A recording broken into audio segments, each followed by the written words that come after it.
it going? This is Chill10974 coming to you live from the Chill Zone. Decided to do something a little bit different tonight. We're going to be just doing a little bit of a hangout and chilling, do a little chat and whatever you feel like doing. No big deal. So, hey, if you notice, we have a little bit of a different background. I kind of just turned my desk a little bit so it looks a little bit different behind me. As you can see, I have a full-size camera going on right now because I'm not really playing anything. So, hey. So, with that being said, let's take a look. We already got Wolf World in the chat. What's going on, my buddy? What's going on, my dude? Doing good tonight, I hope. Staying warm.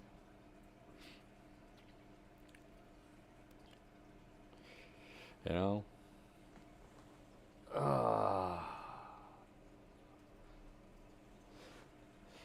So, got a little bit of. Just figured I just wanted to hang out and chat for a little while. Plus, I wanted to give this stuff a little bit of a workout because I just somehow cobbled together everything. Don't ask me how.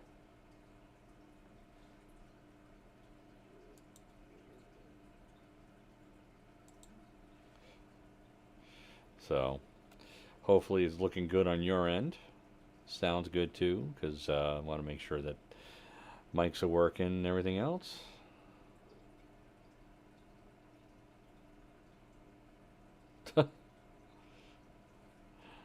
Nice.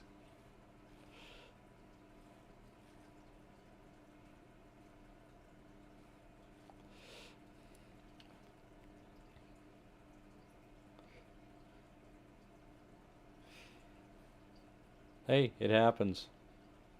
Fat people can be stuffed too, or they just don't want to eat. Good.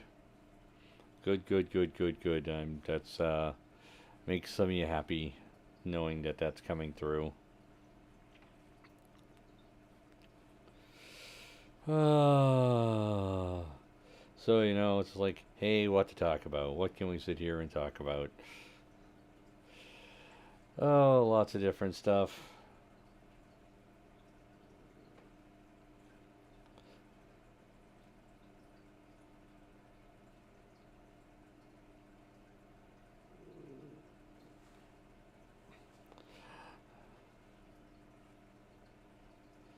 Shit happens.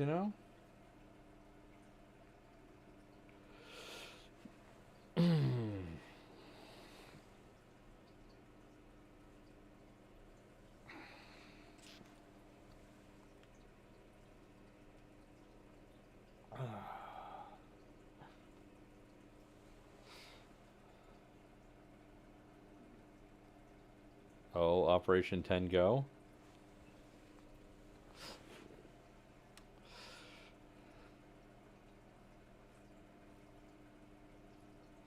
You want to talk about Operation 10 Go? Okay. What about it?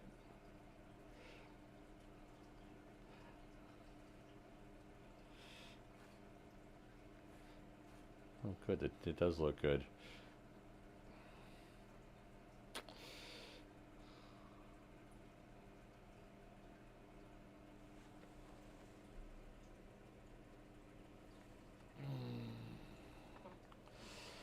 So let's see if I remember correctly. Operation 10 Go was the actual planning and execution. Oh, the planning and execution of using the Yamato as of beaching the Yamato with the fuel it had left and turning it into a floating gun platform when it was attacked by over 300 American aircraft and turned into a big steaming pile of garbage.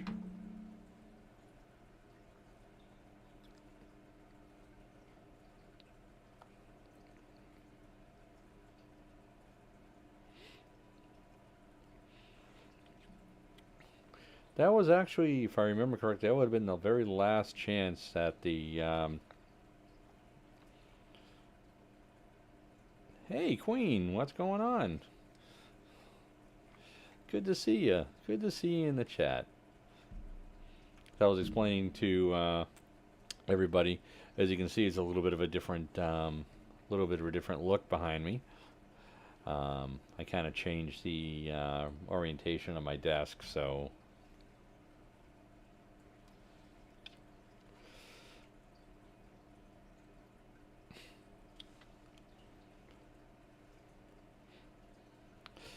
Um, so hopefully this looks pretty good.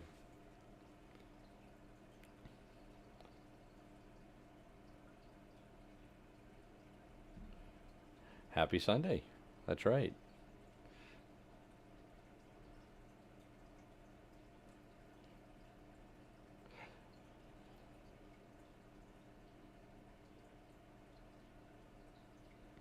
So we got about six. So it's got to be about 6 o'clock in the morning there. So get up nice and early.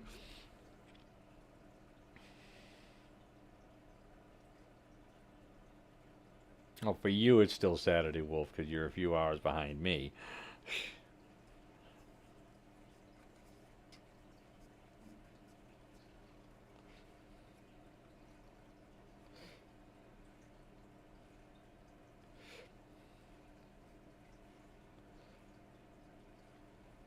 Do do do do do do do. Yeah, you're out in the front, so you're 5 hours ahead of me.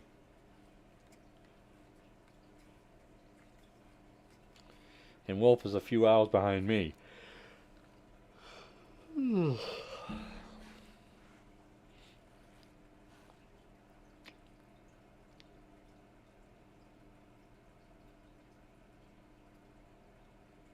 Nice.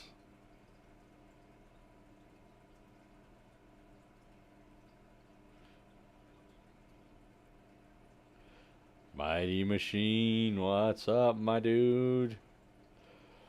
Oh, my Saturday's no longer doing anything because I'm in Sunday.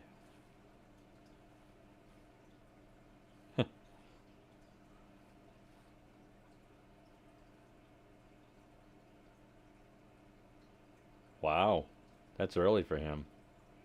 So what's missing from the wreckage, Wolfie?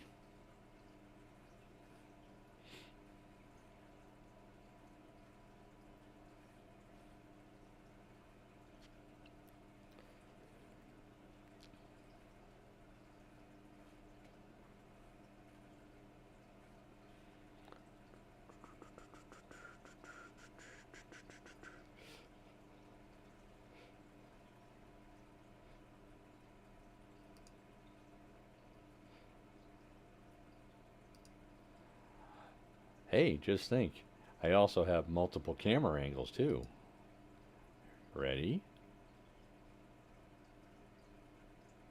Let's do this. Whoa. We have a whole other camera angle. Look out.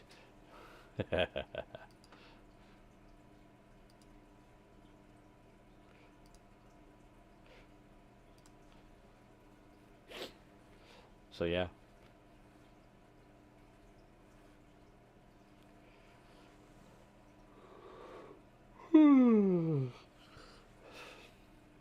I apologize. A little on the tired side. But yeah. So, Wolfie, I was like, I answered your question, my friend. So, what's missing from the wreck other than people and chunks of the Yamato and other assorted stuff?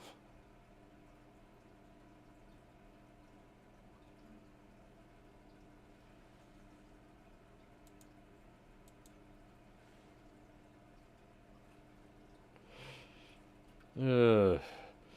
Too much going on. I got too many screens happening in front of me now.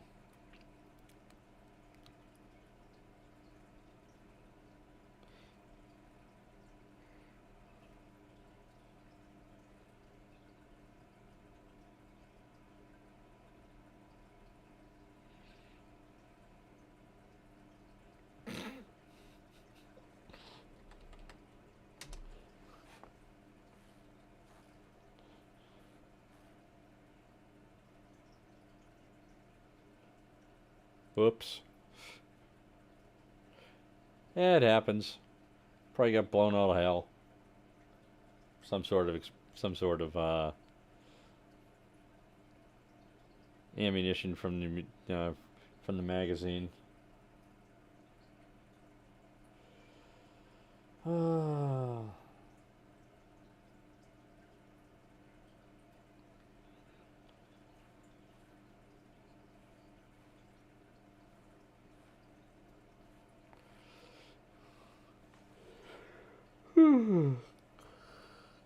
Oh God, I apologize. I hope everybody's doing well tonight, and what have you. I hope everybody's staying warm. That's kind of really important because it is freaking cold out right now. Officially, in case anybody wants to know.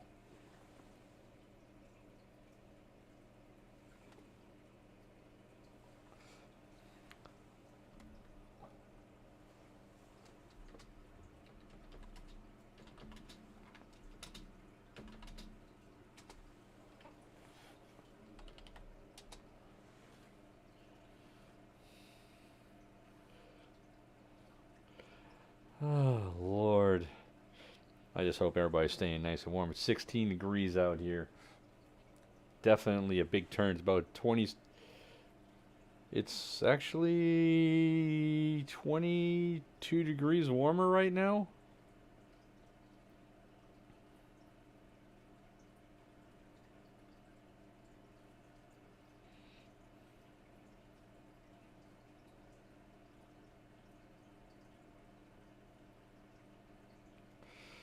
Oh, I agree. It probably did.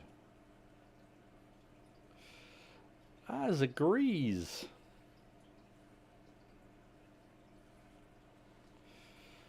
Uh,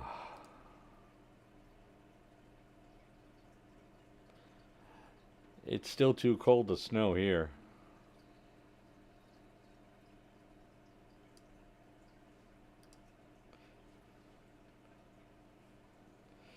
Still too cold to snow. Let's see.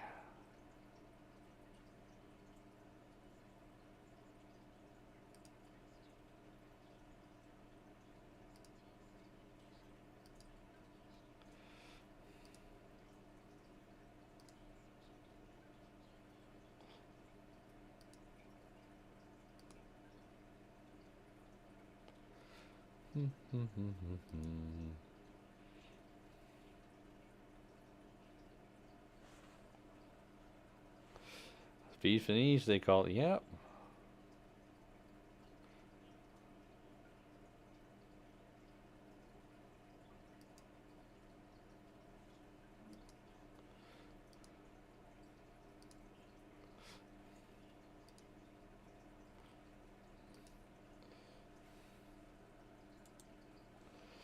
There we go.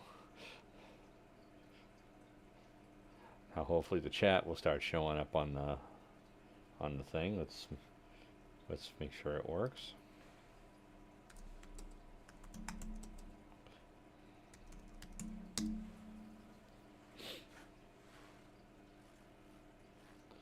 There we go. It is working.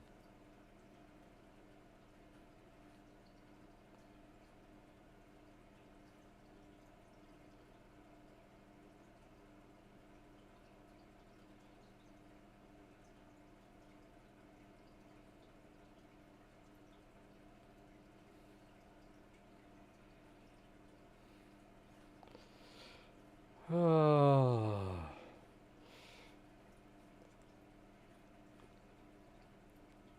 Yeah.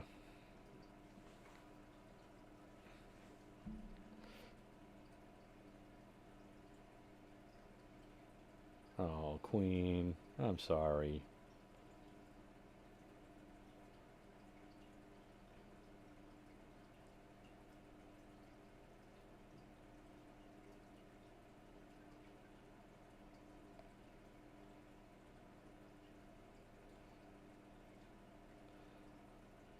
Just blame Jason. That's all you gotta do.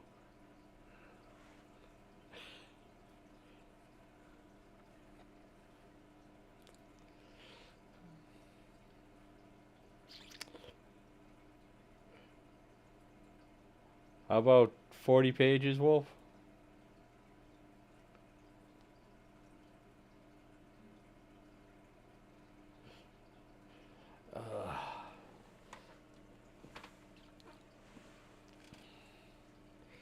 Yeah. Yeah, he is a professional princess. Surprised he doesn't have his own entourage.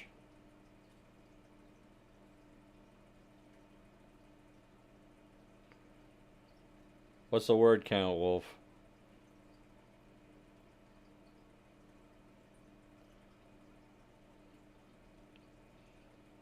It's it's tough being a Happy Meal princess.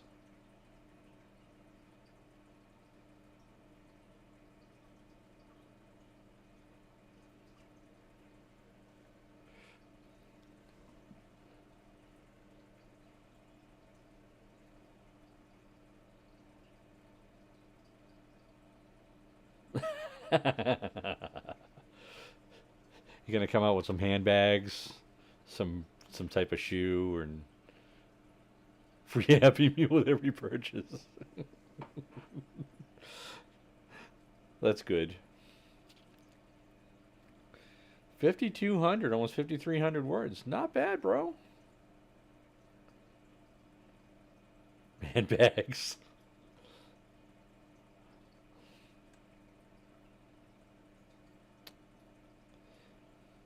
Stop it. Why are you touching my fillet of fish?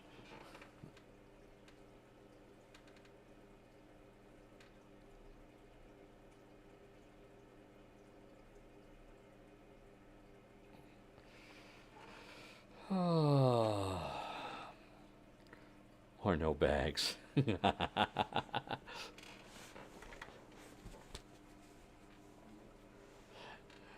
Well, the other one has to. I'm guessing that I'm guessing that they would have to drop before you can have a bag. Oh, did I just say that out loud? I'm going to hell in a handbasket.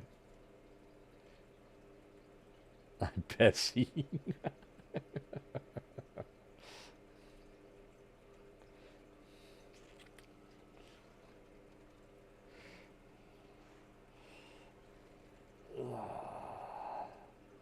Let's see. Choose that as my screen.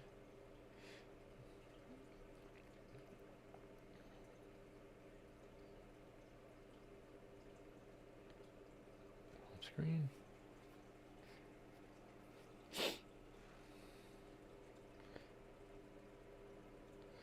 There we go. Perfect. Brilliant.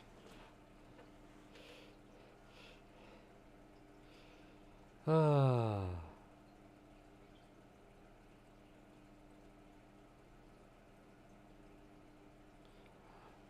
Oh, let's do this. Come here, camera. Hey, I'm going to do something don't get a chance to normally see. I'm going to show you my setup. So let's go this way. So right over here, capture card, microphone, setup, computer OBS, phone stand, middle screen. So if I'm doing a collaboration, something like that, I can read someone else's chat. There's my gaming computer on that side. You know, controllers. All right. What's my favorite football team? Well, let's see. That's a pretty good question. How you doing, Pap? Welcome to the chat. My favorite football team is the New England Patriots.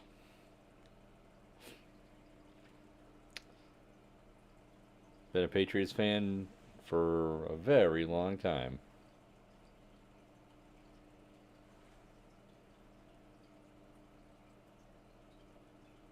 How about you, sir?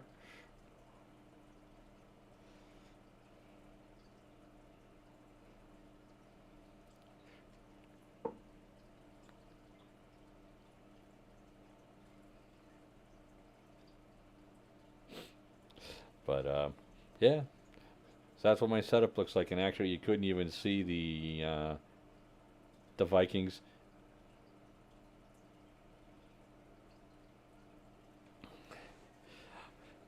My dad and my brother.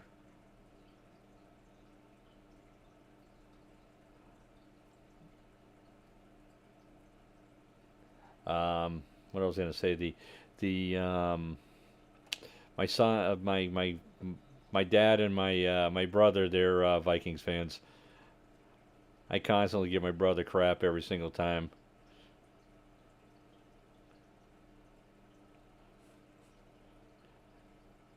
Keeps telling me how good they are, and then I said, "How many championships you won?" That usually kills the question. Rugby's different.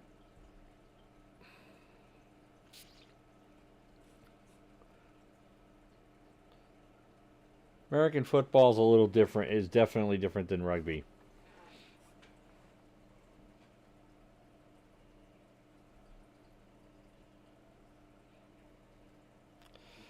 Yeah, the rules are different. The ball's relatively the same shape, but um, definitely different. I don't like either one of those teams, Wolf.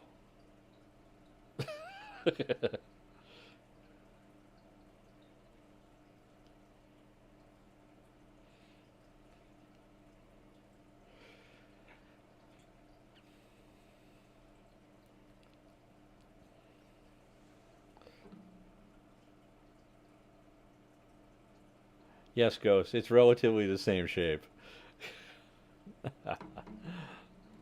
How you doing tonight? Welcome. Oh, I should say this morning. Welcome. We're just chilling and chatting. Kind of one of those. Kind of one of those things. No games have to be played. We can sit back and relax and chill on this cold ass night. Hey, you behave, Ghost.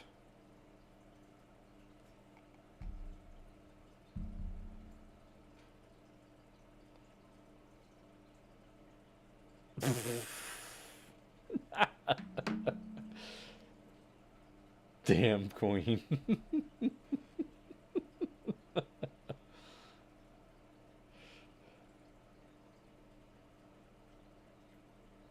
want to start a pod? Really? That actually, what you want to talk about ball shape?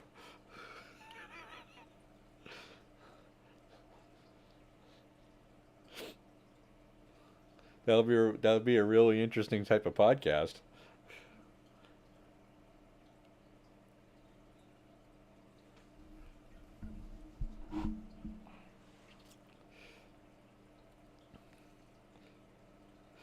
If you notice, Ghost, I was telling everybody else, the Balls of the Wall podcast. Yeah, there you go. If you notice that there's a different orientation to my my background and everything else, I ended up just changing the orientation of my desk, and so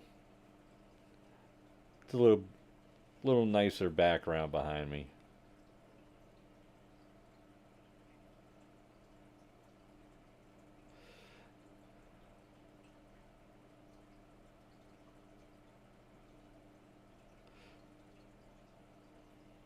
No, you just have to have a topic, and then you work the topic from there, and then it just kind of naturally moves forward. Says the person who decided to just do a live stream to talk about absolutely nothing.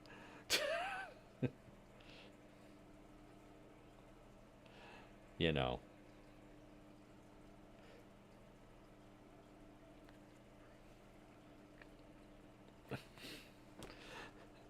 whatever.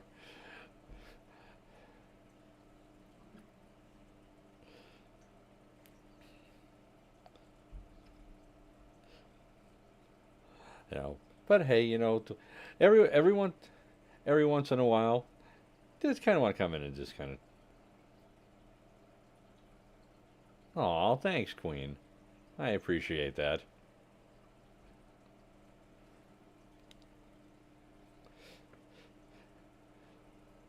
Yeah, just I see. For me, I just figured that sometime, every once in a while, I just kind of just don't want to have it centering around me playing a game and getting frustrated and throwing my controller across the board and swearing my brains out and having everybody in my party swearing their brains out and everything. Though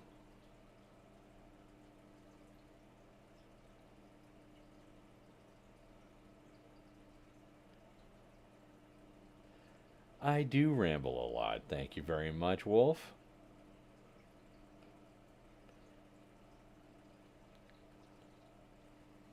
I ramble, amble, and have a good time. I also try to be as reactive to the people in my chat watching my stream. You know what I mean?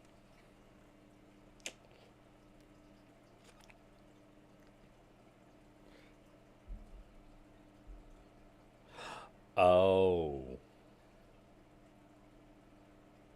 within reason, dead ramble. Uh,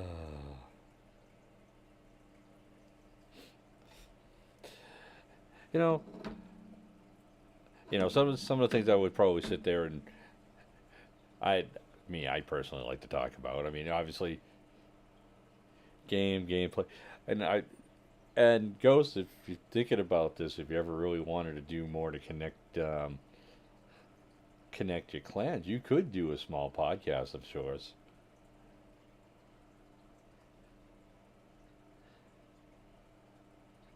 clan related stuff, or if you wanted to some do something relative to gaming, World of Warship. I mean, whatever. You could probably find something. You'd probably be pretty decent at it as long as you stay on topic.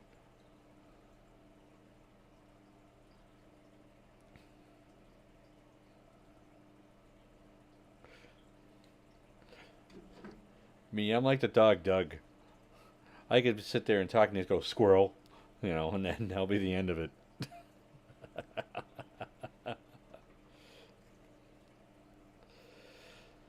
Ah. So here's a great question for everybody. What do you think of the update so far? Thumbs up, thumbs down, kind of.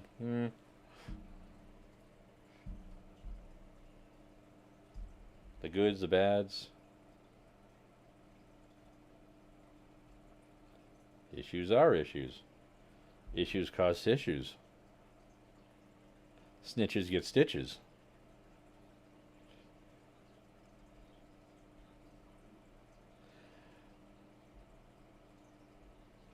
You know what?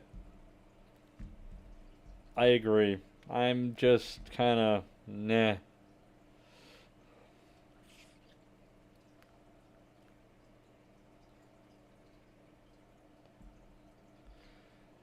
Ranked is interesting, but you know what? I just haven't had any desire to play it.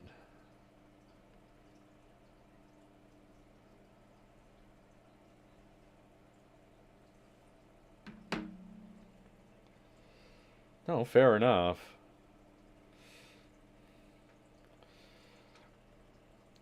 But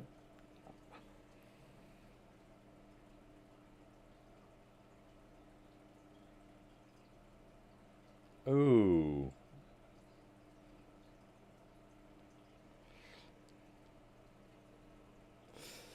Well,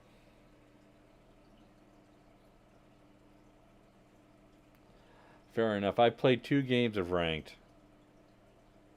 I just haven't had I there's no desire for me to play ranked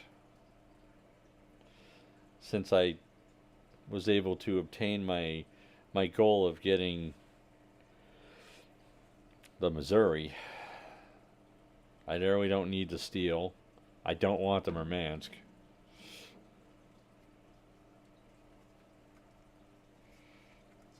Really nothing else in there I want, so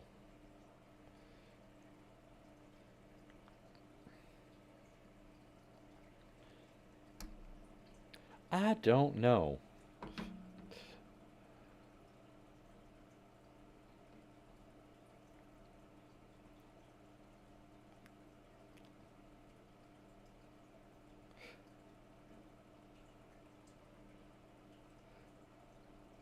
No, yeah. If you're looking to pound that steel, absolutely.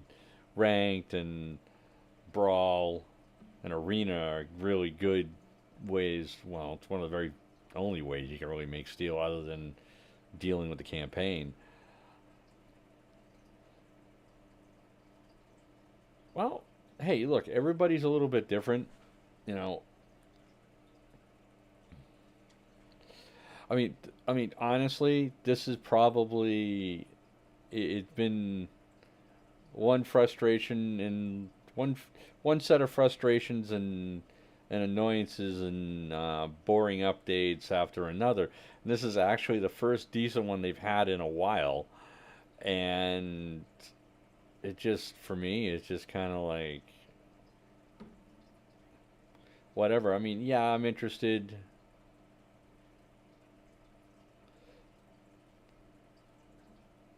Oh, absolutely, Ghost. I'm interested in the new Azure Lane commanders. Um, Definitely interested for the possible New Jersey, just so I can have so I have three of the four Iowas. But you know, I got the Deering. I'm working on the Napoli. Whoop de doo. Get that. I'll get around. I'll get around to finishing the campaign before the campaign's up. And yes, we do need to play some GTA. Absolutely. Honestly, I don't think that I don't think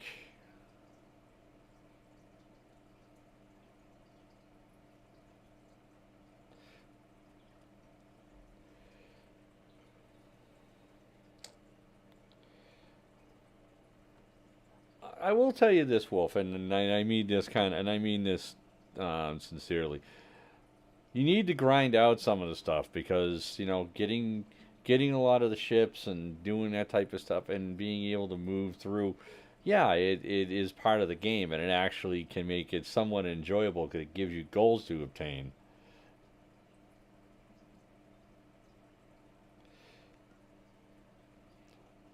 But to me, where I'm where where the game is boring is that okay? Granted, they're adding they're putting more ranked and arena and all this other stuff in it. Great, I'm all happy for that. But that's just occasional game modes to keep you occupied. When the only other thing you can go and do is go play the same old standard with the same old potatoes over and over and over again. And when they're not fixing the problems that are actually in the game, and they're not really adding anything else into the game as we speak.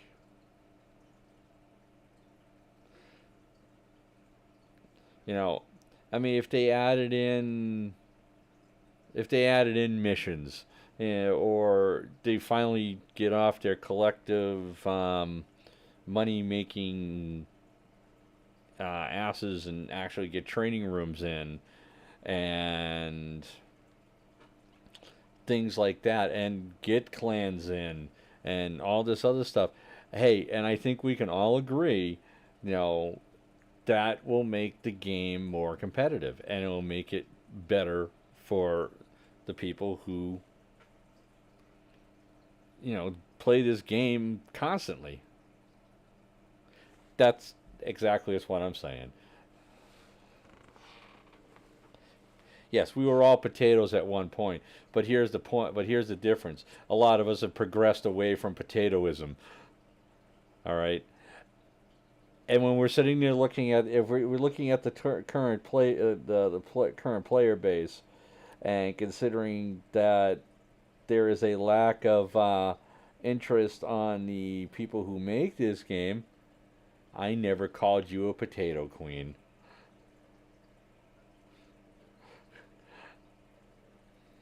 But if we're looking at the current player base and the way that the game is set right now, where you can literally come into the game, buy ships at high tiers, and go in and know nothing about what you're doing. And then those are the type of players, and they seem to outnumber those of us who are just chilling.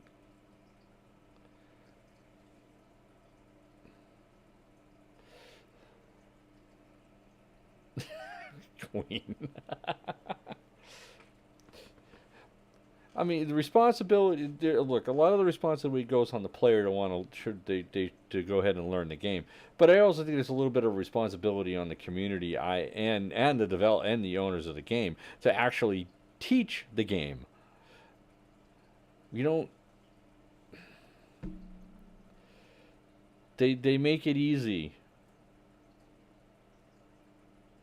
They make it easy for they make it easy for people who don't know what they're doing to get a hold of ships and get in and get in the higher tiers where you needed to grind to get into. And you want to know something? And I'll even admit it. When I started playing this game, I did the same exact thing.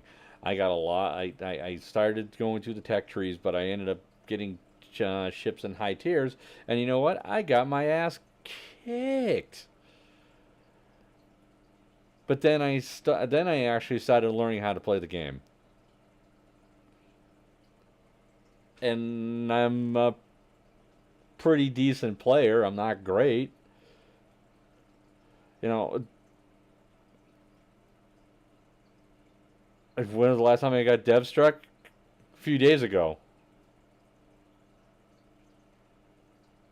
Granted, I was in a British cruiser, but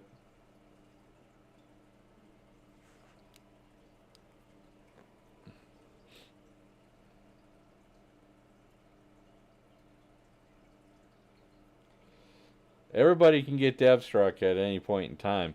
All you have to do is make a mistake.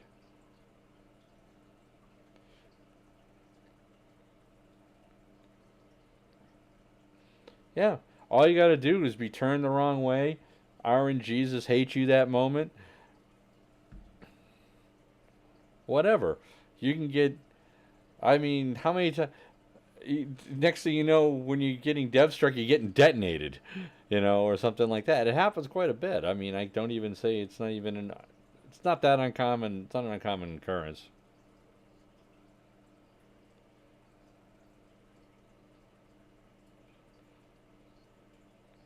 Exactly.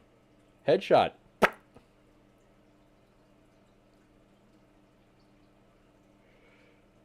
Nice, Queen.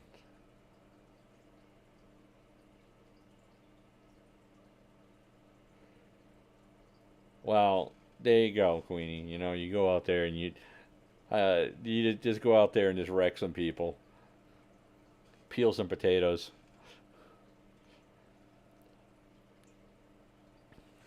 I mean, how many times you go out there and you turn around and you dev strike other people? It happens.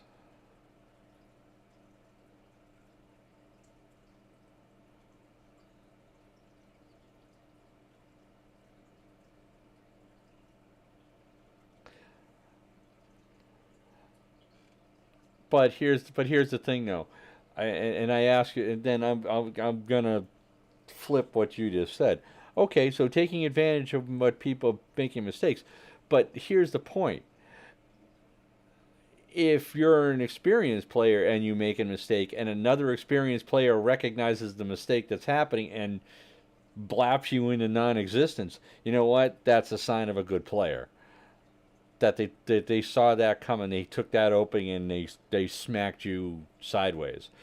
But on the other side of it, when you're seeing morons completely just oblivious and just going broadside and sailing off into the sunset with thinking happy thoughts, and next thing you know, you're just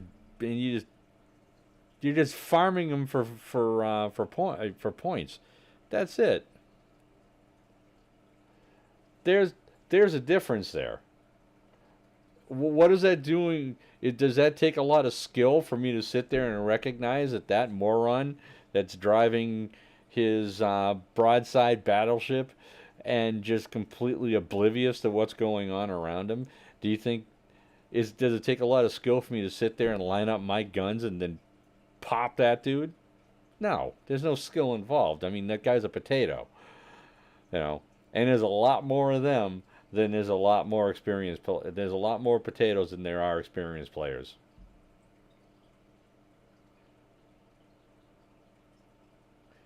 That's exactly what I'm saying. And they're doing this really stupid shit. Torpedo YOLOing for no apparent reason, not lack of understanding of going in how to cap, defend the caps, spot things like that. Watching,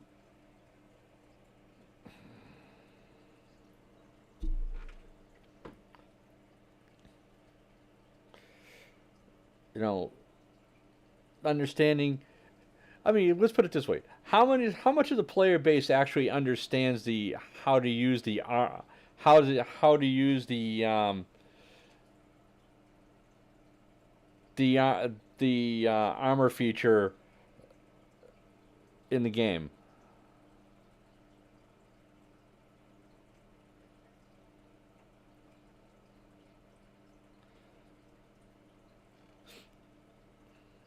So I asked that question. Does anybody know how? How many people actually know how to use the armor? No, the armor display, and understand what they're looking at.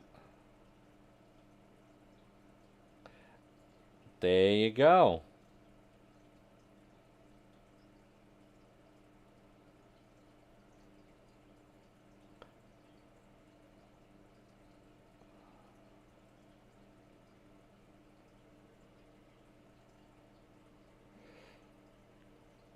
Prove it. Okay, look.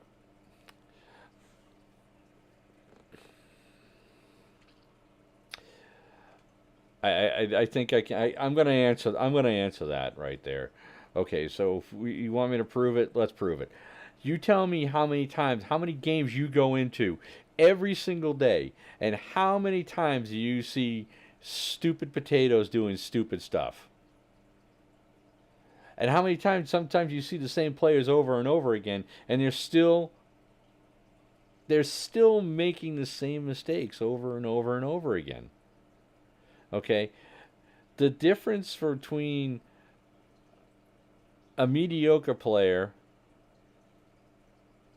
and a good player is that the good players, when they were bad, learned, found a way to learn, turned around whatever they did, however they did it, by actually learning about ballistics and armor angling and armor depth and how to play the individual ships by watching different content creators or whatever, or just by sheer will and actually asking somebody. But then there's the ones who just constantly don't do that just go out there and just get blapped. I mean, every single time you go and you want to play and you're on the so-called blue team, you just get rolled up like a friggin' carpet every single game, or you doing it to the other team. There's no the amount of sweat matches that are out there go down. And actually those are good matches. That means that there's people who know what they were doing that are playing.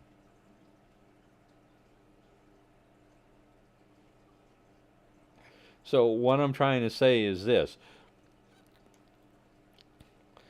I think that a lot of the player base doesn't want to learn, or and I'll say this, doesn't know doesn't know where to look to learn, and they're not getting any guidance from wargaming.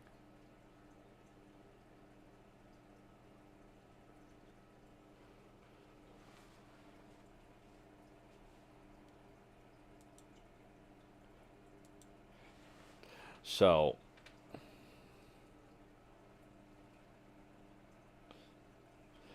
I mean, and I think that I can, I think that 99.9% of the people who stream that know anything about this game can pretty much tell you the same exact thing. The player base is bad. And the player base is bad because Wargaming lets it be bad. They want it to be bad. They don't want to put the time in to actually help them. Now they're starting to slowly do things that kind of mitigate the flow of stupidity, but it's a trickle, but it's not a lot. This is why we need certain tools. They need more tips. They need a tutorial like you get when you go in to play PC. You know, you even get a tutorial on on friggin' Blitz. How sad is that? That Blitz, which has been out longer than as long or longer than the console game, you get tips on how to play the fucking thing. But you come in to play console, you don't get it.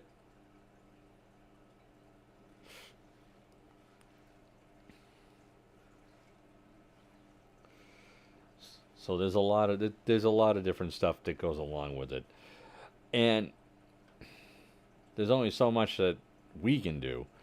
We can offer videos and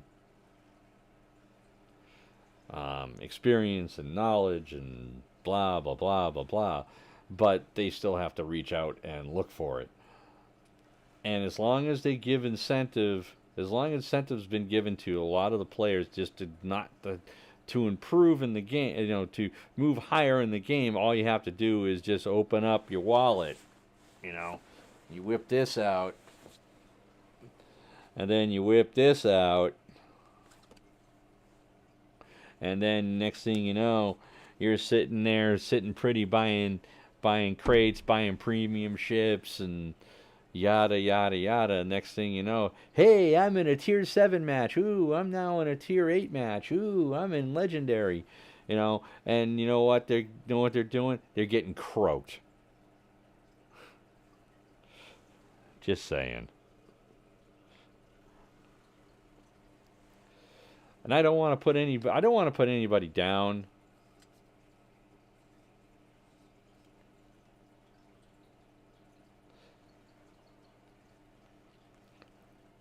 Look, I don't want to put anybody down. I would rather see people learn how to play this game and get better at it.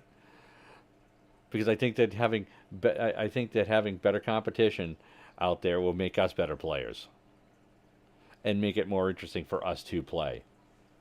For right now, the way that this game is situated, where there just really isn't a lot of incentive to want to go out there and play. You get the same old every single day. It does get a little annoying.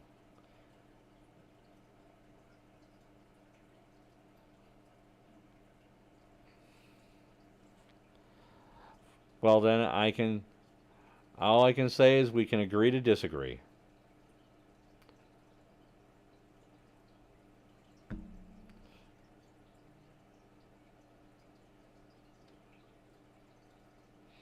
That's all I will say.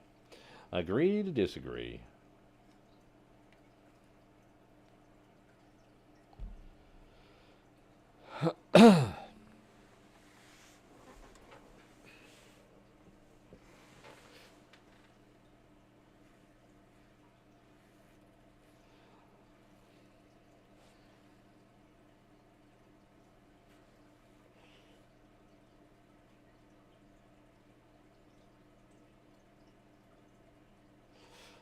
Oh,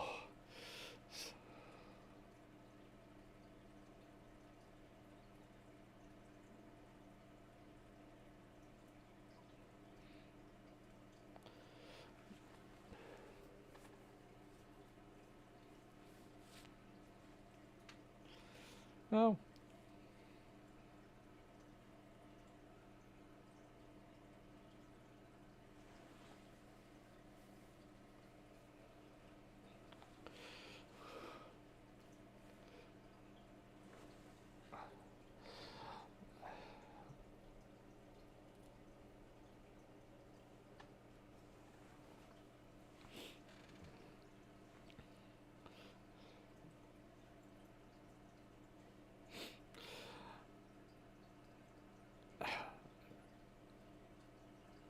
I mean, also to be incredibly fair, I think anybody who's played this game anywhere enough can see Even if you have less than a thousand standard battles, and you are relatively decent, you can still notice that there's a difference in the player base.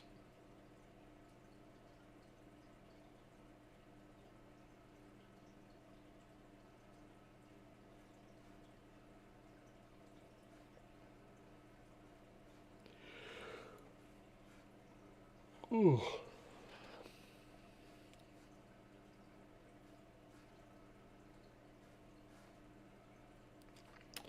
Yeah,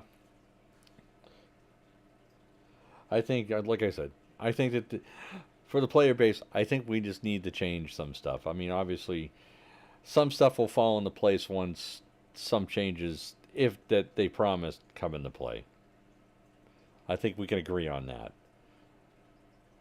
If we can start getting training rooms, things like that, I think that maybe, just maybe, we may be able to fix some things that are going on with the game. Now, the other things that are going on in the game that require, oh, I don't know, programming.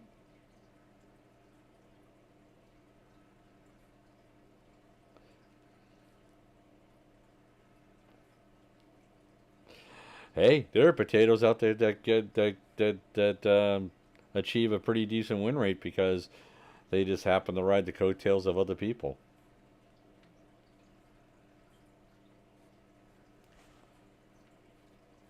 But look, whatever. I mean, there's plenty of spuds out there.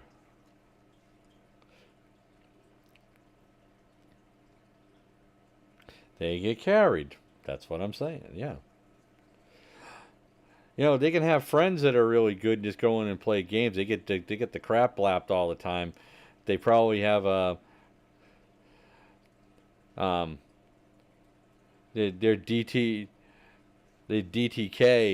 is probably pathetic, but yet they can still have a plus 50% win rate.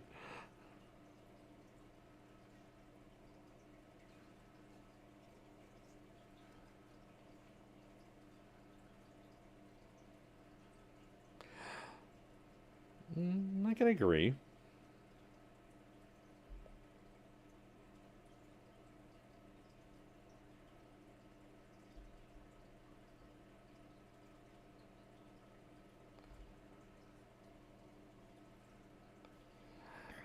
All right, look, I don't think let's put it this way, and maybe I'll say this: there is a lot of passion in this for people who actually enjoy the game, and there's a lot of people that have a incredible amount of frustration with the fact that wargaming just refuses to either refuses to recognize it, let alone try to fix some of the problems that we have in here. So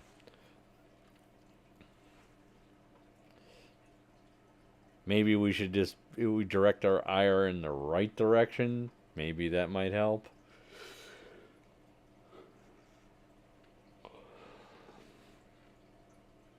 Because no matter how we got there, we're there. You know, we're in that we're in that bad place that we know that hey, guess what? Wargaming caused this problem, and they like this problem because they make money.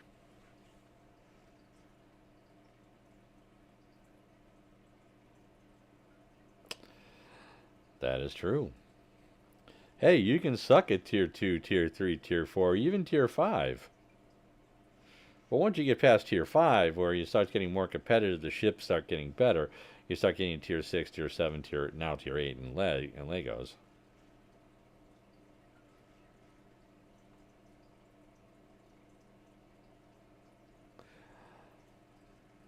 Well, look, that's fine.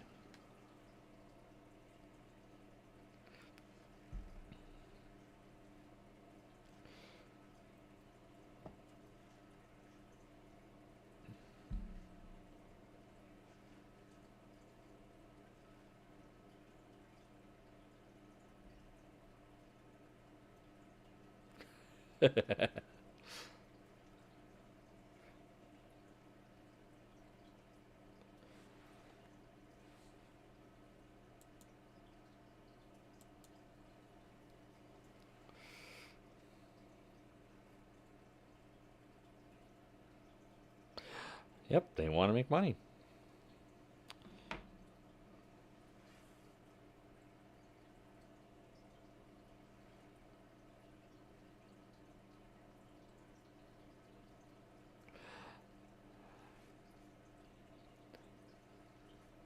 Well, Queen, you are a gentle soul, and you actually, I will say this. I think Queen is like the stray is like the pet collector. She goes out and she finds the waifs and the strays and brings them in and plays with them and stuff like that and makes them better and all those other things. That's what she does.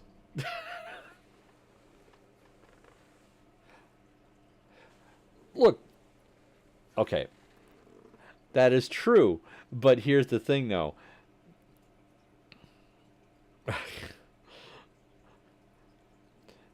It is a new challenge, but that's why the grind is very, very, very important. This is why you have to go through this type of stuff.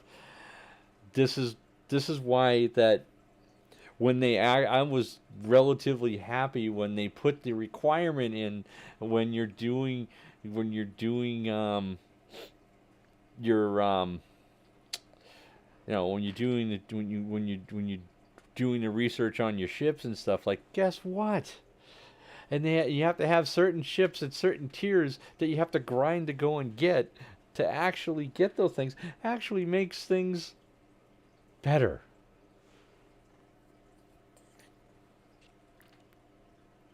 It's a start. It's a small one, but it's a start. I like the fact that they have that requirement. You know, makes it easier.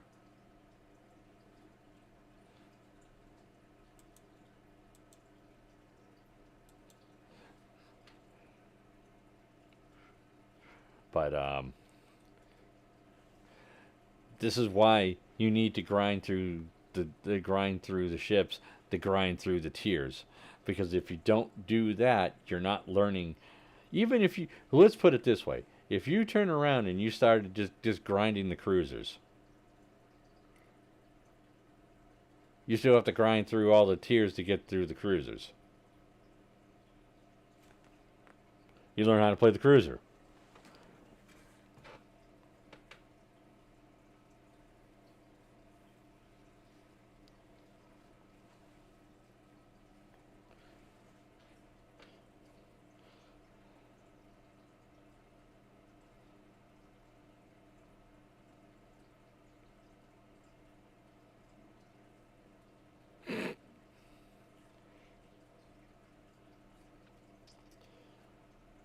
Oh, Queen.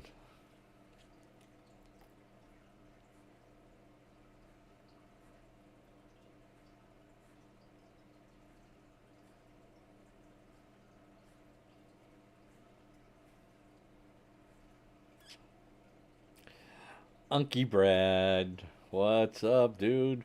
Welcome to the chat and chill zone. We're just kind of sitting back, having conversations, and talking about whatever. Hope you're having a good day.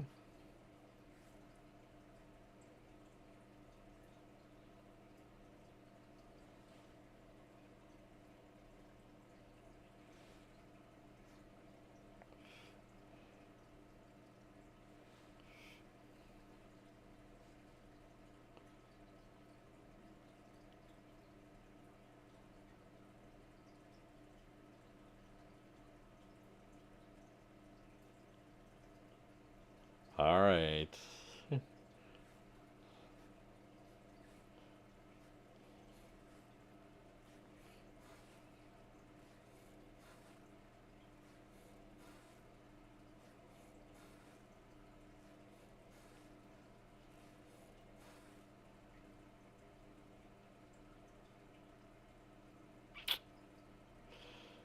Yeah. Huh? Oh boy.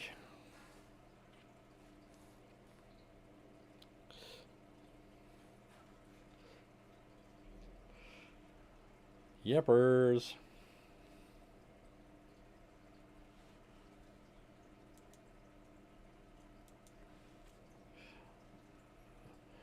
So, one of these things I'll probably have to start asking if we want to make this a relatively semi-regular thing to do, just to come on and just have a for doing a little bit of just a chill and chat type deal. Because never everything has to be centered around shooty boats. You know.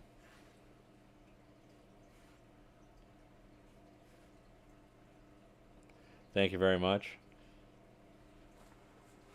Captain America. Chill chat sounds better. All right. Talks with Dad. You know, because if this ends up becoming more of a regular thing, I actually may actually put something together to talk about.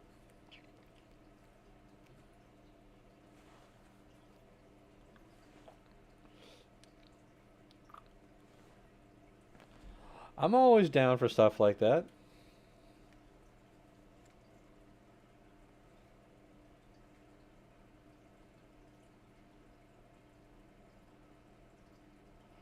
Nothing wrong with just talking and chilling.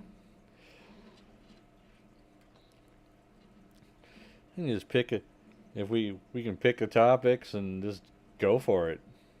I don't have problems with that. It's the other. It's just the other maniacs we have to start worrying about.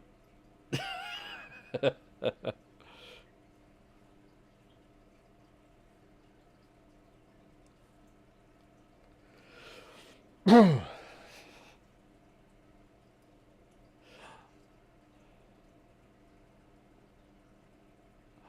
4 foot tall, so melting away. Like I said, if you want, I can ship this cold air down to you because I really don't want it because, you know, you're hitting that point where it's cold and then it's WTF.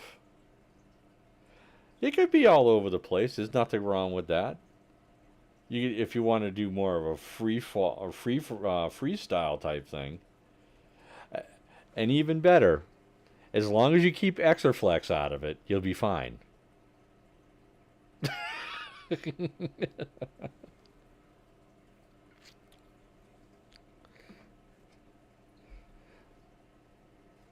Because then somehow everything would be about him, and he would find new, improved ways of making your brain melt. Yeah, exactly.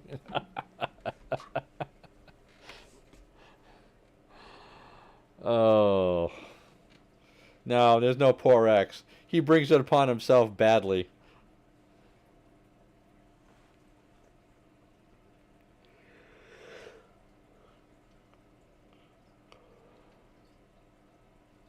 All right, Wolfie, you have yourself a good night. Thanks for stopping by.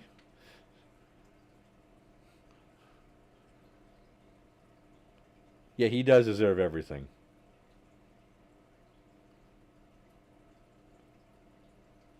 Yeah, that boy got issues.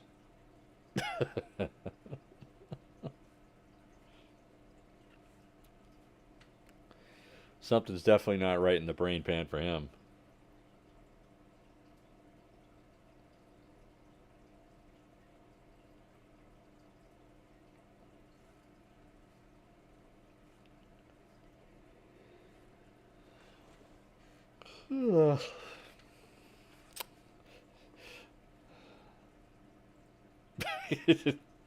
That's pretty much it. That's pretty much all you can do. Uh, so, yeah, no. So I hope everybody's doing well. That's always a good thing. You haven't.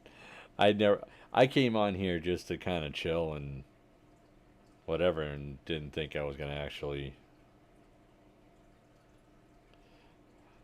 have this active a chat at 0200 in the morning. I was close to contemplating banning him so many times over so many times. But so many memories. Yeah, he is a big troll.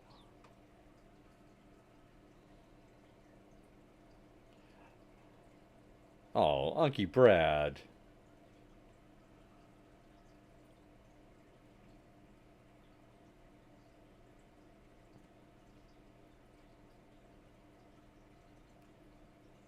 He means something.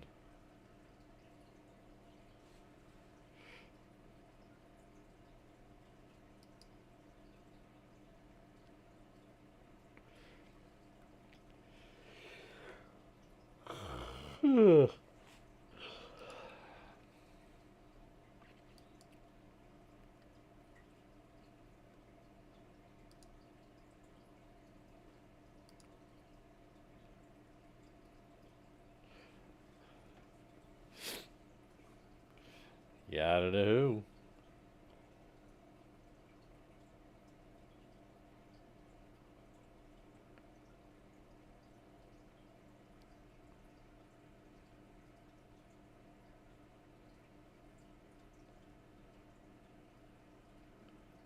Like I said, it's Exaflex.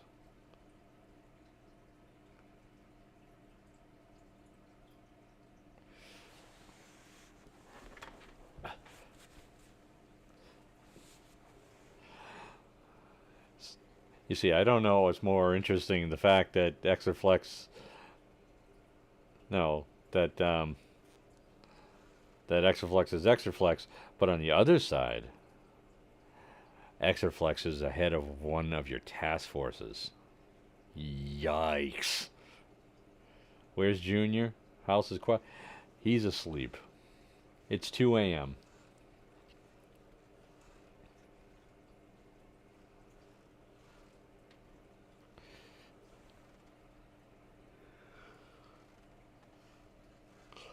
It's 0 dark 30 here, buddy.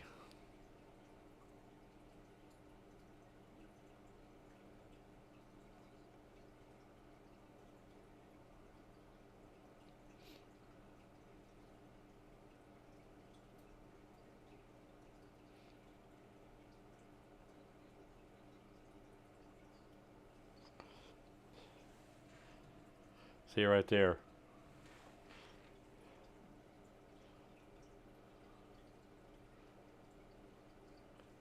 Well, yeah, I know that goes, but still.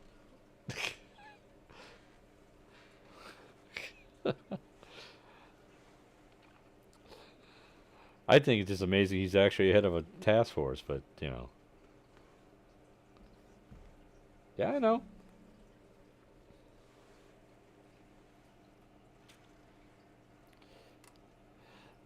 Sophie was attending to her fuzzy little friends.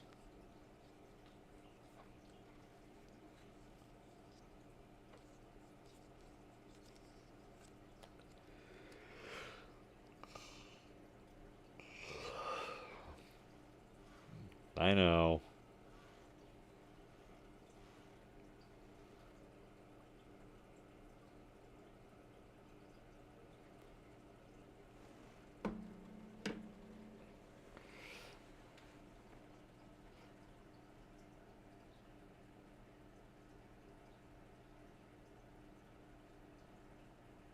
Mm-hmm.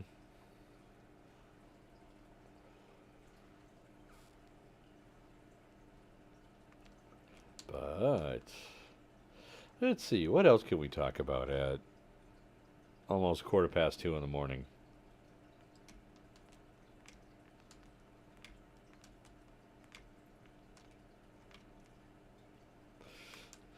We could talk about coffee. I could really use a cup of coffee. Then I won't go to sleep.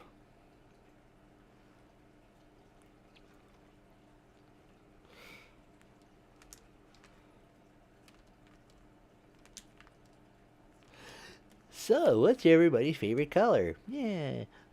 Oh, I don't know.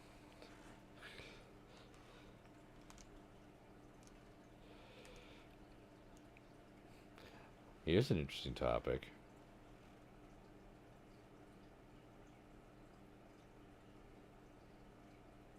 Let's do Wally World.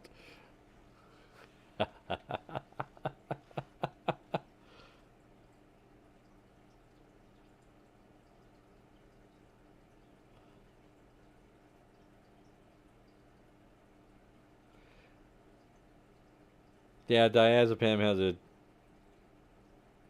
has the potential of doing that.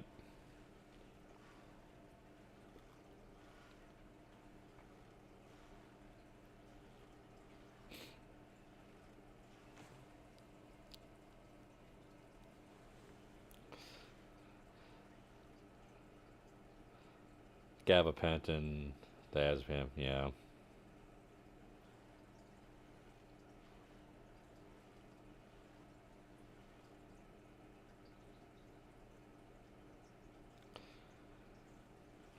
It happens. Once they find a balance for your medication, it probably won't be the wee little napper that you are now.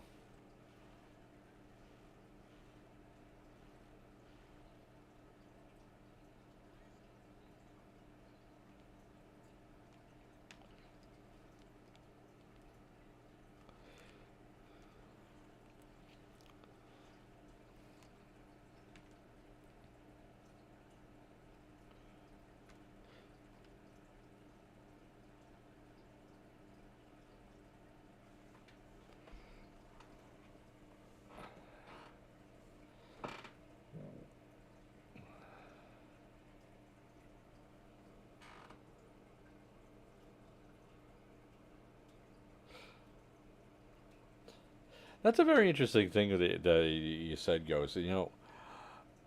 Um, interesting statistic um, that let's take a if I just use this as as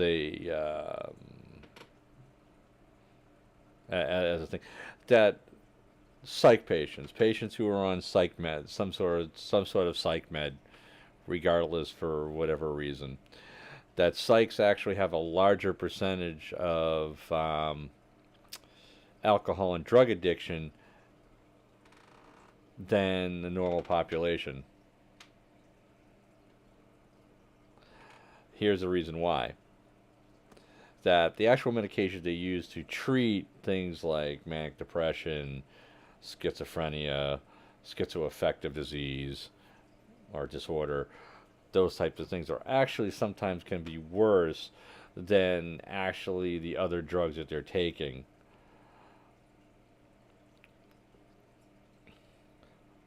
Where they actually get a better feeling from drinking or doing heroin or doing coke or fentanyl or something of that nature than they would taking the prescribed psych meds, because a lot of the side effects leave you drowsy, dazed, um, just to feel like you have that feeling you're underwater, sluggishness, fog that constantly around them.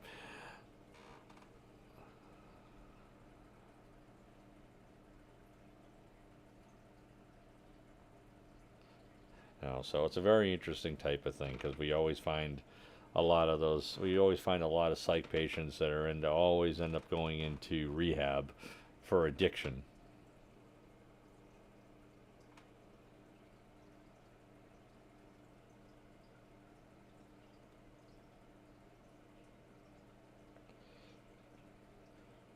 You know.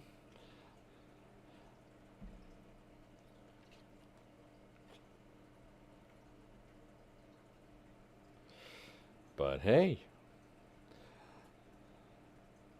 sunshine.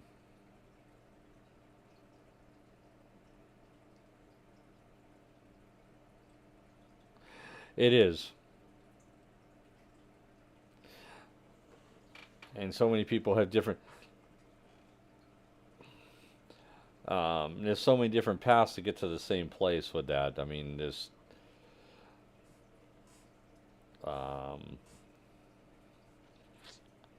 it's a pretty bad thing. That's true. But the one thing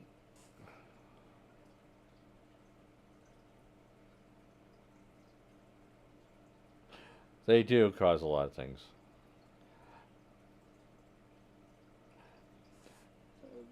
Yeah, yeah, and no. Um, the system as it currently sits is severely strained and underserving the population that needs them. There's not enough money that goes into it. Um, there's always a constant. There, there there's a political factor that goes into it. There's a social economic factor that goes into it, and a lot of other things. But so we we say there's a problem, but yet it's not a problem. So there's two relative basic trains of thought when it comes to treating addiction. There is one side that looks at it as an illness.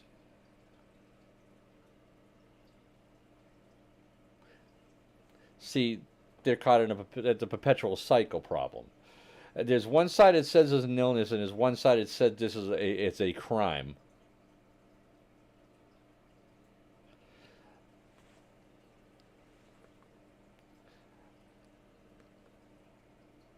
It can be a little bit of both, but the problem is that we're not we studied we're putting so little time and effort into actually trying to treat the patients.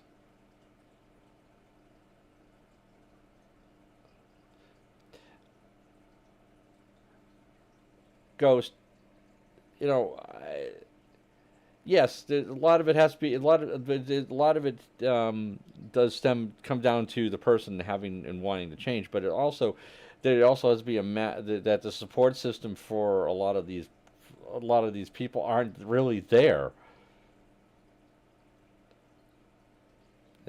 Because how I mean, what is the current state of going into rehab? Okay, you go in there for a month, they kick you out because your insurance kicks you out, or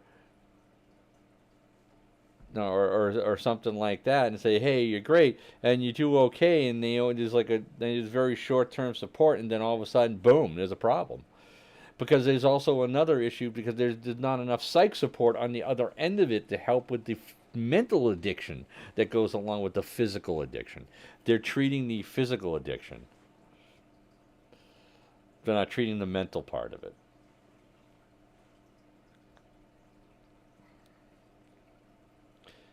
That is true, but it's only a certain percent. Rehab only works on the physical part of the addiction. It doesn't fix the mental problem that goes along with it. It doesn't go along with a lot of other things too. And there's also a lot of other things. You start getting into the economic issues that go along with this too, because now when you have people who are going in and out of rehab, they're going in and out of jail and all the things like that. Now they have a severe stigma in and around them. So how do you improve a situation like that? They're not giving.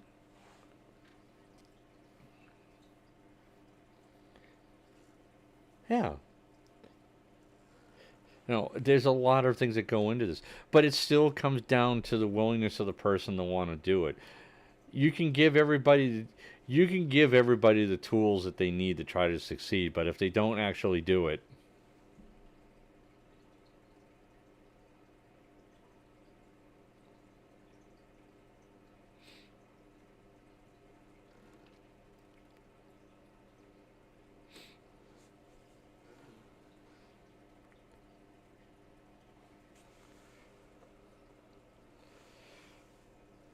amazing.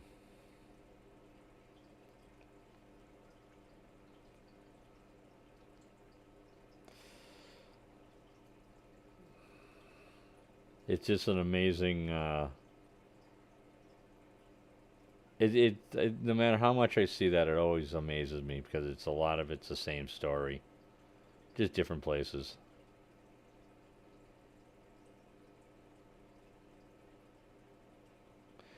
That's true.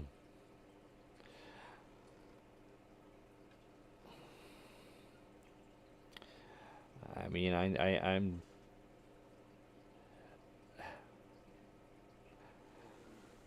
there's so many. There's more. Just so many issues and so many things that need to be fixed to help people, and there's still going to be a percentage of people that are never going to get helped, or that won't get help because they they can't get past this up here. Because, I mean, the best way to explain it, at least in my gray addled brain, I smoked for a good solid, oh my God, 20, 27, 28 years.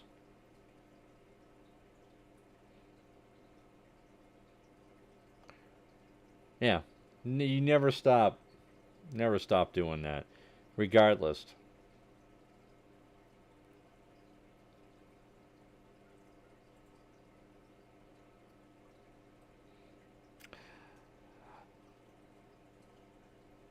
Queen, I can definitely tell you from someone who has PTSD himself, I thoroughly and 100% and totally understand.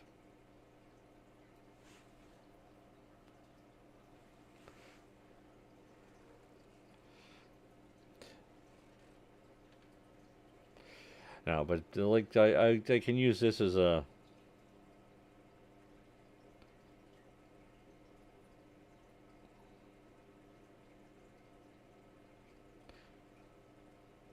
That's a good thing.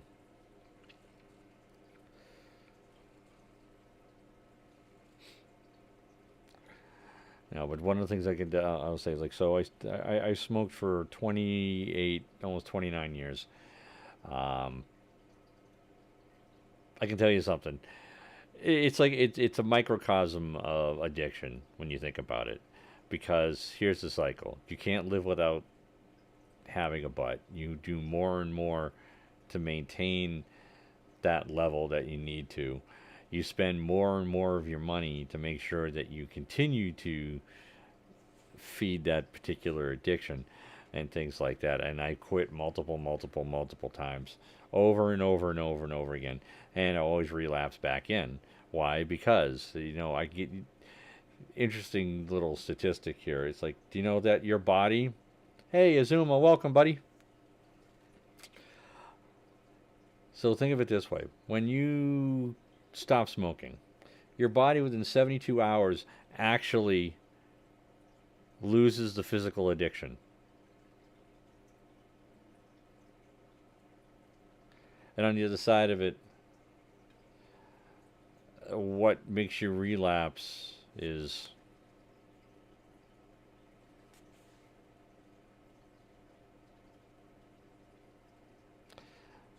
the funny thing is, what actually made me stop smoking? And I haven't had I haven't touched a cigarette in 4 years.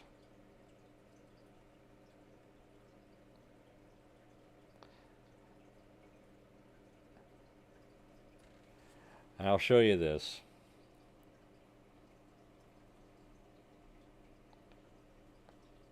Give me 1 second here.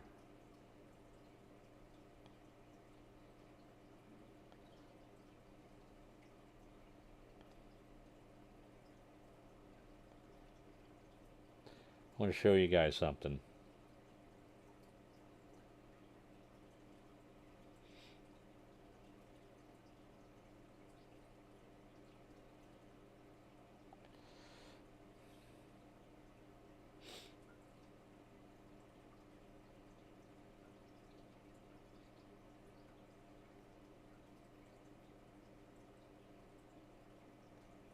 Where is it?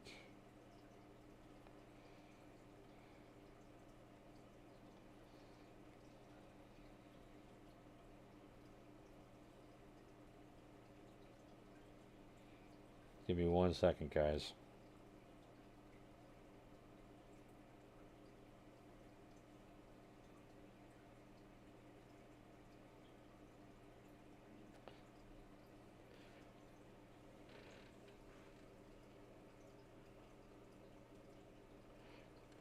I want to show you something. You want to see what helped me?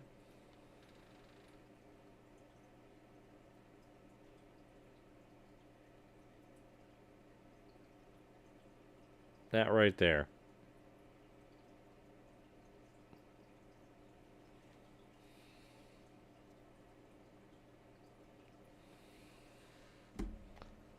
That and a little bit of Chantix, which I'll never take ever again.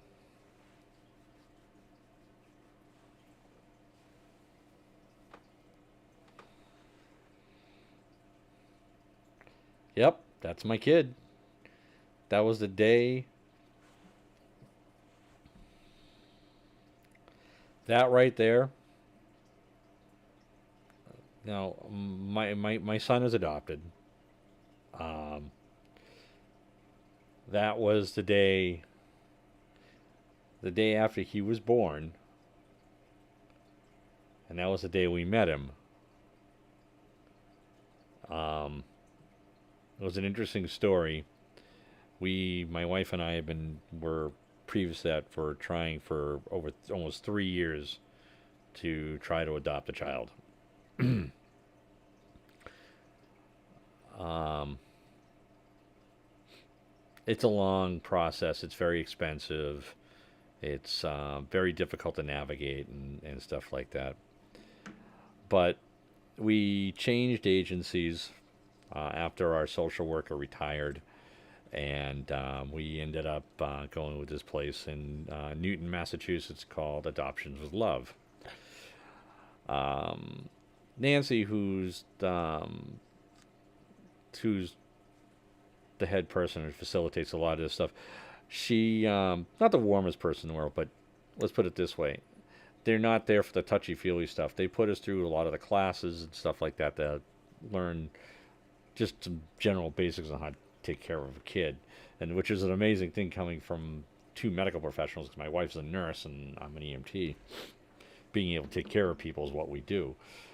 Um, and what they told us is that we put these binders and books together and stuff like that. They said, look, it's going to sound like we're not talking to you guys or keeping you updated, but usually the way that works is that when you get to a point that they will call you and let you know you have a kid. Well, we this was in September of 2017 when we started this with Journey with them, and we heard nothing. We ended up going through our we got into February. We ended up having to go through our FBI background checks again, go through our checks, our background checks with DCS in Massachusetts, which is Department of Child Services. We also had to go get fingerprinted and have another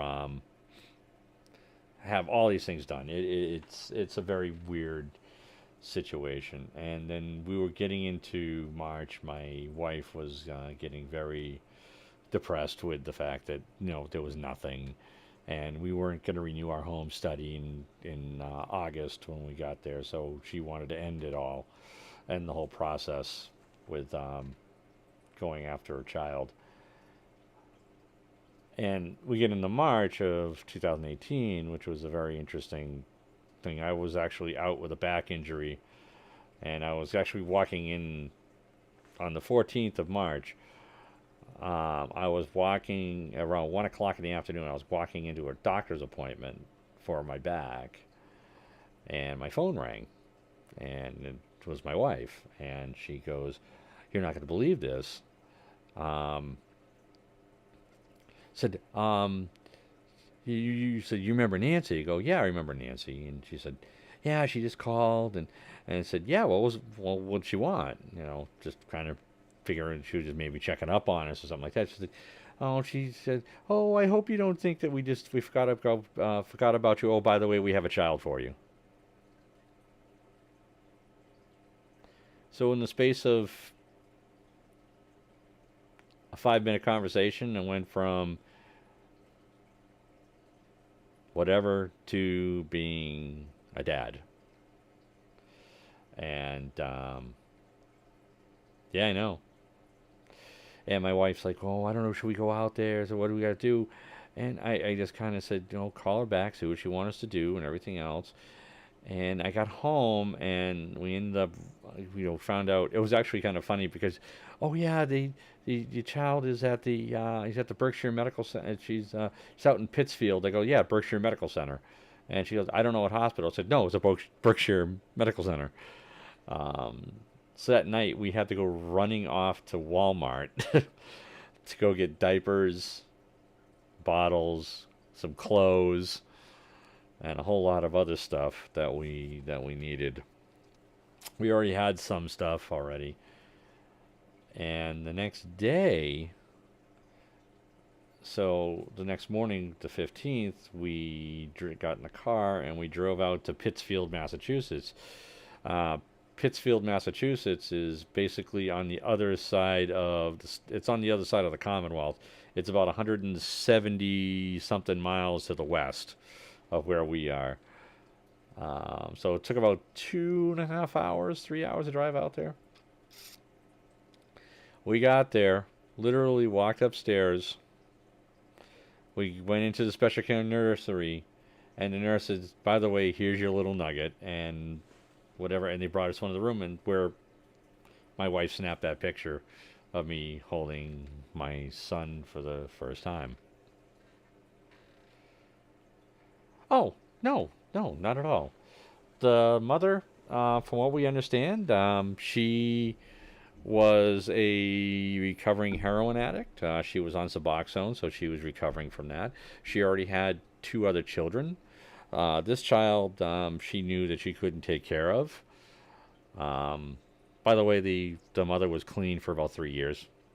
Um, so she ended up having this child, but she wanted to put it up for adoption because she couldn't. She knew she couldn't take care of it. So no, she. I don't think she was in a situation where she could have taken care of the child. So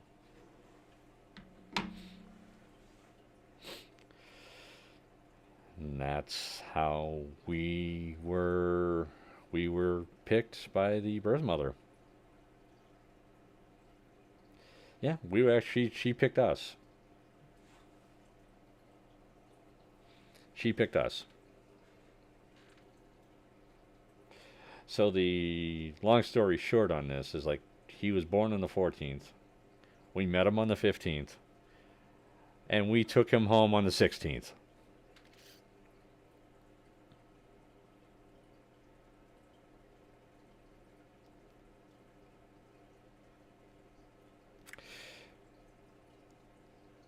Yeah, well, she you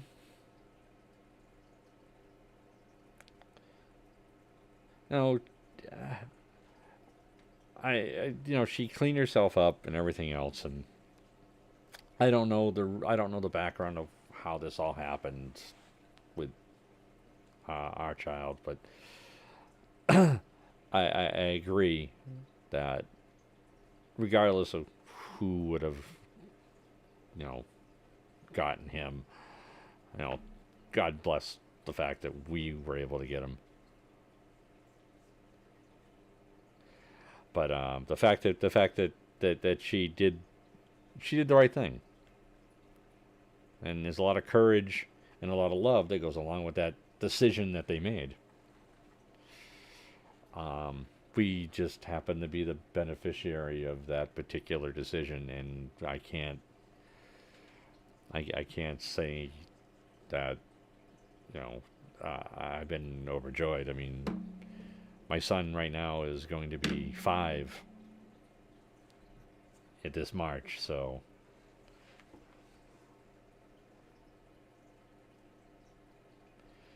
absolutely,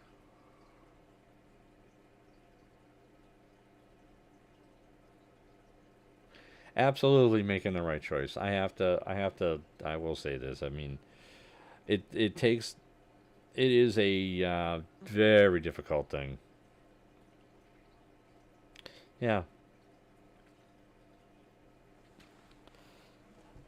absolutely. I mean, would yeah,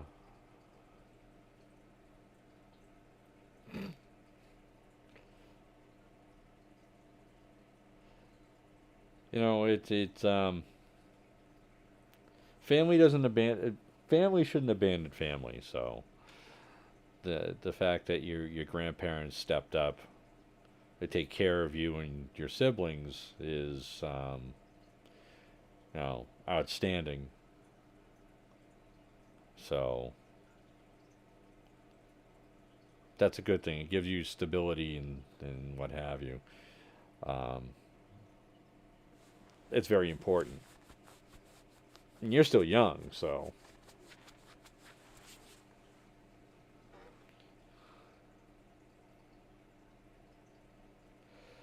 but I have been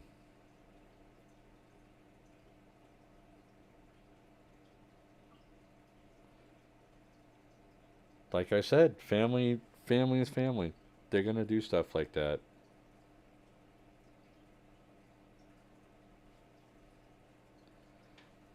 No worries, Queen.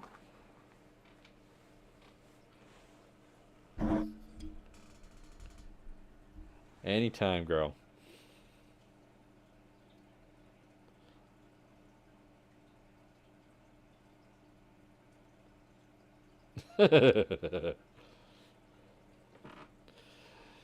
Absolutely. If there was one thing I can definitely say that ended when we were able to adopt our son was the fact I didn't have to listen to my mother saying, "So when are you gonna have kids?" Over and over and over and over again.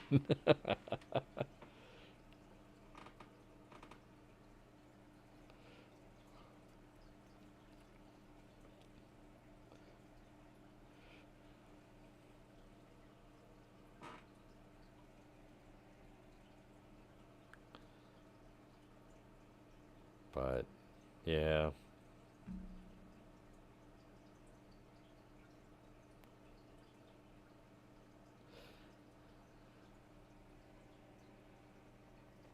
absolutely. Here's something interesting. I'll put this up here, considering that picture I showed you was one of the first pictures we took of Chuckles.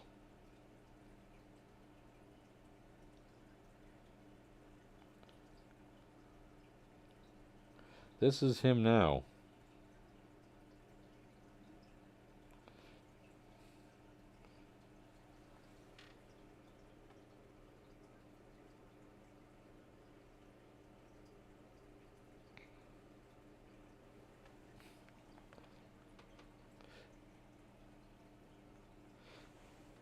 Oh, yeah, there was one other thing.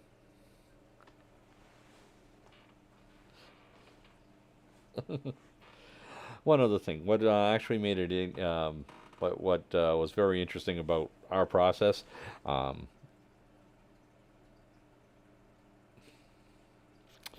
what's interesting about the process is that about 80% over actually about 90% of the kids that get adopted through a lot of these agencies are usually from out of state, which means that you'd have to travel to a state and follow the rules and guidelines in the individual state. Where you could be in some states for as long or for as little as a week, and there's at least one you have to stay at least over a month with the child before you can leave, where all the paperwork gets settled and whatever. Where we got doubly blessed with the fact that the kid was born in our state, so we just had to go across, pick him up, drive him home.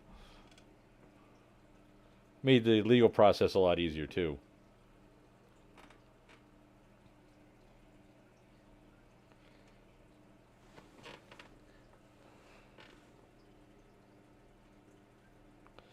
So go in and you can.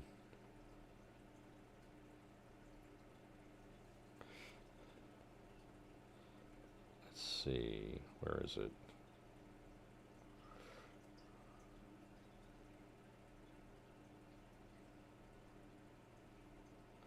Where is it? Where are they?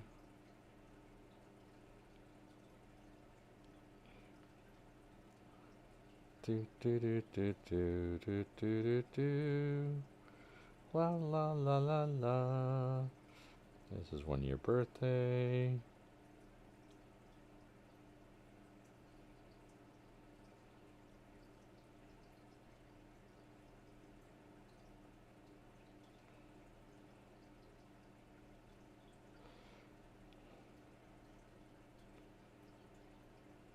So, yeah.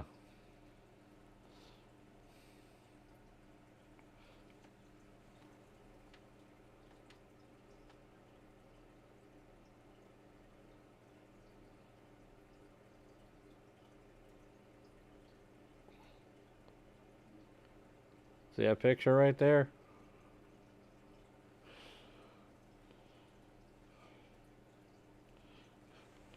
You know what that picture is? That's the adoption being finalized. That means he's his. We are his. He is ours.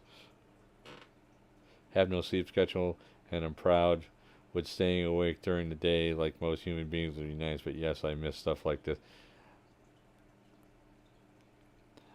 Wow. I'm glad you were here, Ghost.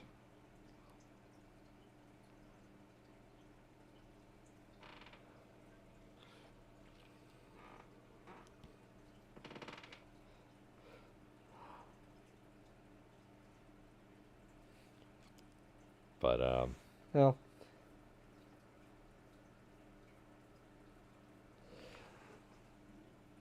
sometimes doing so. Hey, this is probably maybe the second time I think I've done this, where I've just done an impromptu. Hey, let's sit here and chill and talk.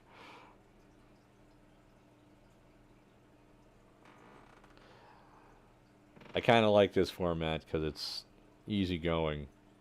It's nice. It's relaxing,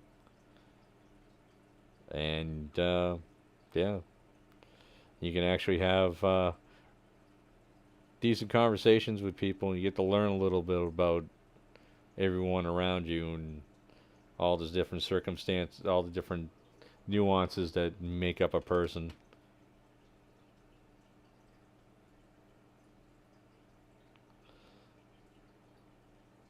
But I will say this: I think for me, I'm gonna go try to get some sleep. I've been up a long time today. For me, it's sleeping is a problem.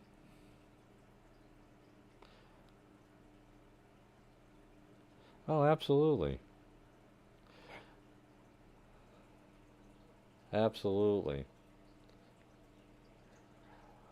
I am very much considering making this a little more normal part of my repertoire instead of just games and games and games and games and games. I mean, that's all cool and stuff, but I like to do little different things and talk about different stuff and different topics and what have you. So, hey, if anybody's got any ideas for topics they want to go over or something like that, throw it down in the comment section down below and could definitely go with some ideas because I want to maybe make this thing a little more of a regular or semi-regular thing. What about motorbike videos? That seems to be your niche there, Unky Brad.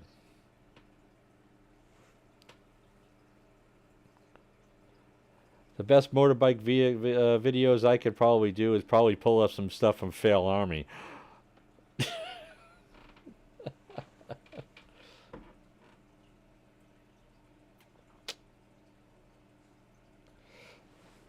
So here's a question for you. Here's a stupid question. Which which camera angle do you like better? Do you like that camera? Or do you like this camera?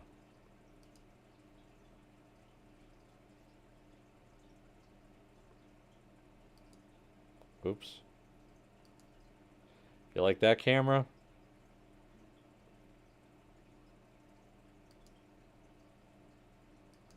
Or that one? You may have been in some of those. You're already a star.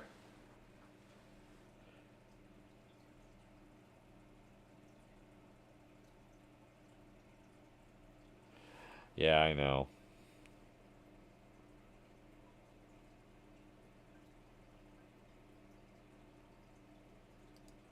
Yeah, I can fix that. Hold on.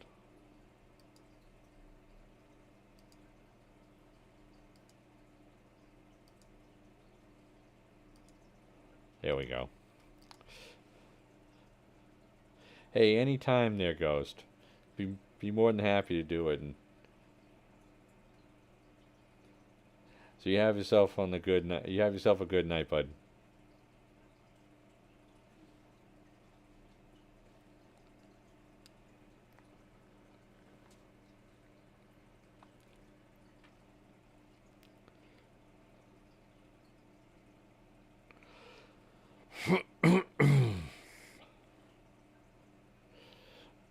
But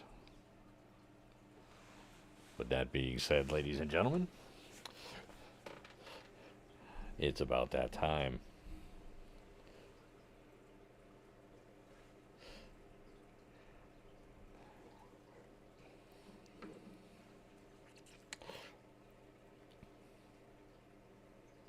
So,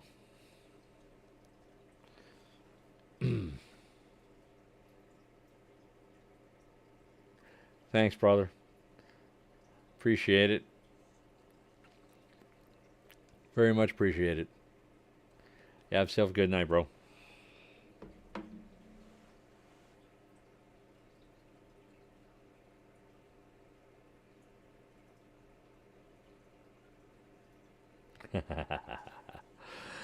All right, everybody. I want to thank everybody for stopping in tonight. I know it was a little bit on the impromptu time. It's a little, little late on my side of the world. Almost 3 a.m. Um, no, but hey, I kind of enjoy doing stuff like this and being able to sit and just have a conversation, talk about impromptu stuff, and instead of running around and playing games and stuff like that, which is also cool. Don't get me wrong, I like doing that too. But I'd like to do this every once in a while. It's very relaxing, kind of chill and whatever. I want to say I'm very surprised at the amount of people that actually showed up for this little impromptu gathering. All y'all are awesome. I appreciate you quite a bit. I don't get the chance to say it enough, but I like to say you guys are the beating heart of this little tiny itty bitty channel of mine, and no, and the fact that y'all want to spend a little time with me is always a good thing. And I'm always touched by it. So thank you very much, and for hanging out and subbing and taking a little time out of your day to sit here and see this bald fat guy.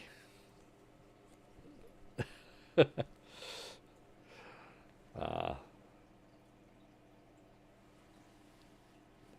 yeah, we are. But so I'm going to end the stream right here tonight, right here. I want to thank everybody for coming in and hanging out. I very much appreciate it. I know we kind of started off talking about warships, and then next thing you know, we're getting into some very deep subject matter, and a lot of people are very personally familiar with, knowing that some of the people that out there have dealt with this directly in their own lives or indirectly through others and what have you. So, that's it's always cool to have those conversations, and I very much appreciate you guys didn't have to do that. So, hey, good on you, mates. Um, so, if you like to see more of this, or you want some topics that we can talk about and stuff like that, seriously, I just ask, please put them down in the comment section. I want to see that stuff because it will help maybe put together something where um, something more substance driven and what have you. So please definitely take the time. You take the time to hang out and chat. Take the time and throw out some comments down below. All right, with that being said, we're going to end the stream. So, everybody over on the Twitch side of life, thank you for stopping by.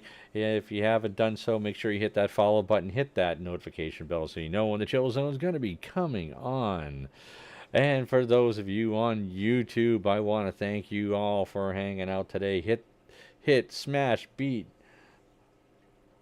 club, nuke that damn like button. Beat it into submission. If you haven't done so, subscribe to the channel. Make sure you hit that notification bell to make sure you know when the Chill Zone is going to be coming on. And please, I beg of you, please put some comments down below so we can pick a topic and see if this is something that we can actually continue to do here on the Chill Zone.